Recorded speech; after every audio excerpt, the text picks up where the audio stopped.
How y'all doing again?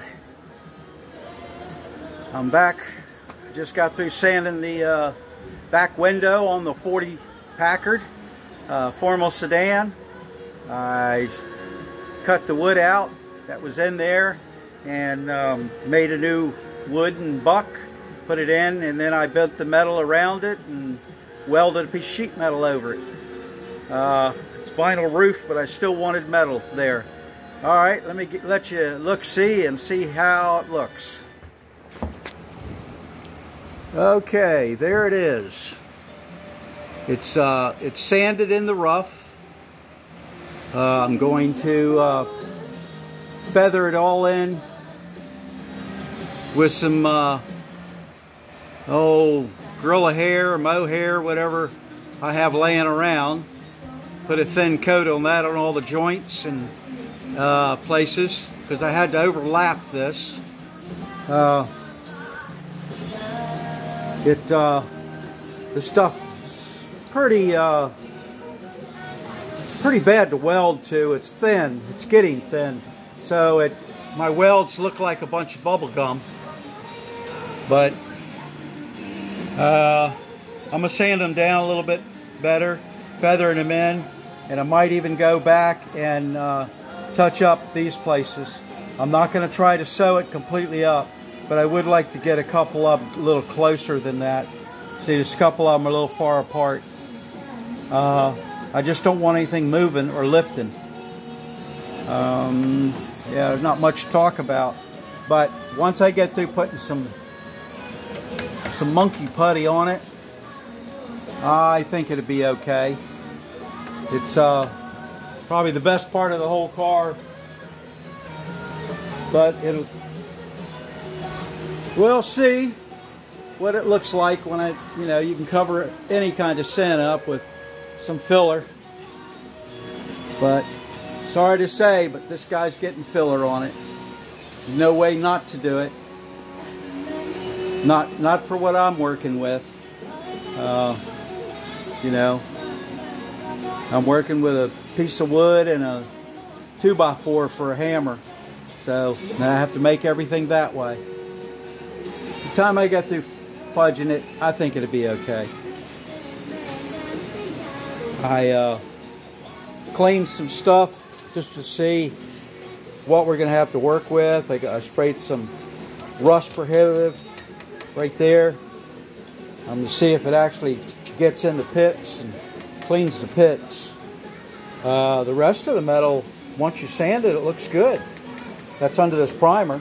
Even though it's got this little surface rust, primer's keeping it good. So some of this thing is going to should be no problem, and of course some of it might be a bear. There's some pretty heavy rust on it here and there. I cleaned the place up here with some this area right here. I cleaned it with vinegar. Took about 2 days. It looked like this. I mean, it was just, really bad. And I just wanted to try it.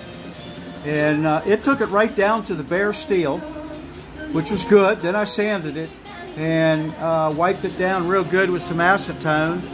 Sanded it with a handpaper and wiped it down with acetone. Then I just took some just regular junk paint can I had on the shelf and just shot some paint on it. And I'm just curious to see, it's got a real thin coat of not even primer, just regular paint. I'm going to see if any rust comes back through the paint. If I painted it white, it's just sort of a test thing. I want to see if I diluted it enough to kill the vinegar, and if I sanded it and cleaned it enough to stop it from rusting. So we'll have to see. Time will tell how this is going to work. But vinegar, boy, it did a good job. But yeah, I need to do everything else. Oh God, what a job this is going to be. It's going to be a long, drawn-out job. Long, drawn-out job. Try to make a car out of this. I mean, it's got so many problems going on. Well, I guess all I can do is tackle one job at a time. It's hard to see a lot of things. This is a brace I put in here just to keep that racked a little bit. I wanted to make sure it still kept its arch, so I locked the arch in while I was doing all my welding. And but I think it's going to be okay. It'll have to be, because this is all I'm doing. You know, it's never going to be a show car. It's just going to be a car that looks good while it's going down the road. And if I didn't do all this work to it, this car would wind up in the junkyard or parted out or something. So at least when I get through with it, somebody can, you know, tool around town in a okay Packard. Like I said, it'll never be a showroom thing, but it'll be okay if I continue with it and finish it. That's a long stretch, but you know, we'll see. All right, I just wanted to let you guys see what's going on. And the next thing I'll probably tackle will be these floors. Yep, I think I'll probably do the floors in here, which they should be fairly easy. You know, it's I got to get the seat out, and that's going to be a chore. I'm not sure how it even comes out. It's almost like it's part of the car, but we'll see. All right. Until next time, I'll see y'all later. I'll see what else I can screw up. All right. Later, guys.